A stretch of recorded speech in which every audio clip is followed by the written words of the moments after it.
Здравствуйте, дорогие мои друзья.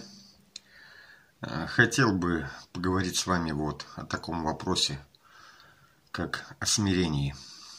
Вы знаете, мне многие пишут в личку, да, и как бы в WhatsApp, в Telegram, оставляют комментарии по поводу вот истории с Чихачева, со старцем, с Яникием.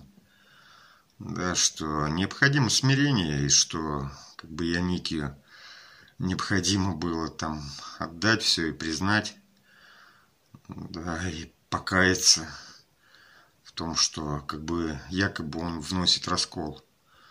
То же самое происходило с отцом Сергием. Отец Сергий, он был более жесткий, наверное, да, в своих высказываниях, и его за это не простили. Дорогие, ну вот смотрите, смирение. Что смирение? Вот я свою точку зрения высказываю. Смирение, скорее всего, это то, что именно касается вас, да, для получения вами каких-то благ, наверное, да, для какой-то личной выгоды, и вы можете с позиции, допустим, духа отказаться от этого. Да, в семье можно, там, допустим, какие-то, если принимать слабости своих близких, потому что, ну, как бы вы их любите. Может быть, даже какие-то слабости в отношении вас со стороны там окружающих вас людей. Потому что вы видите суть, и, возможно, даже, да, какую-то такую слабость и несовершенство, допустим, может быть, каких-то людей, и вы принимаете это, то есть, да, позволяете им оставаться собой. Но здесь вопрос другой, дорогие мои друзья. Было ли смирение в Христе? Вот именно, да, в самом Христе. То есть, в тот момент, когда Он зашел в храм и выгнал всех продающих и покупающих. Он знал, что как бы иудеям это не понравится. Знал и пошел на этот шаг. Это поступок духа. Реально так и есть, дорогие друзья. И знаете, вот для каждого из вас, для каждого абсолютно, вот эта ситуация, допустим, да, с Чихачева, с монастырем Сергия, то есть это как некий тест, некий экзамен.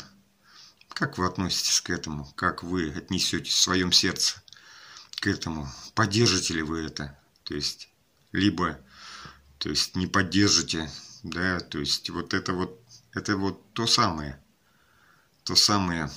тест на вашу веру, тест, проверка вот именно пространством, Богом, вашего духа, вашей совести.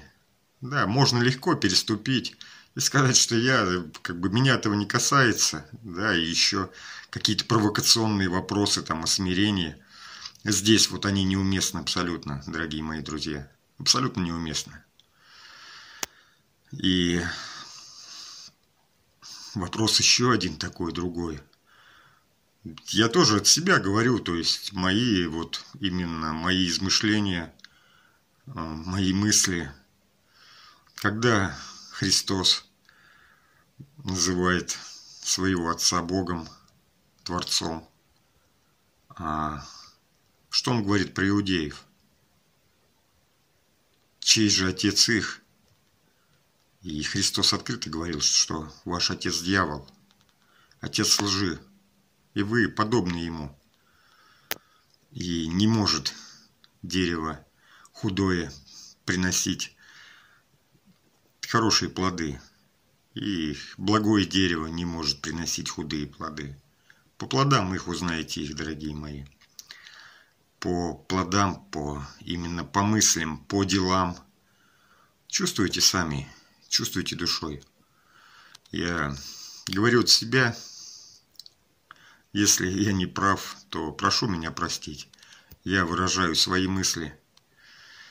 И знаете, вот каждый такой наверное, каждое такое испытание, оно для каждого как экзамен, как тест прочности вашего духа. Как-то так. Мира, добра и процветания вам и вашим родам, дорогие друзья.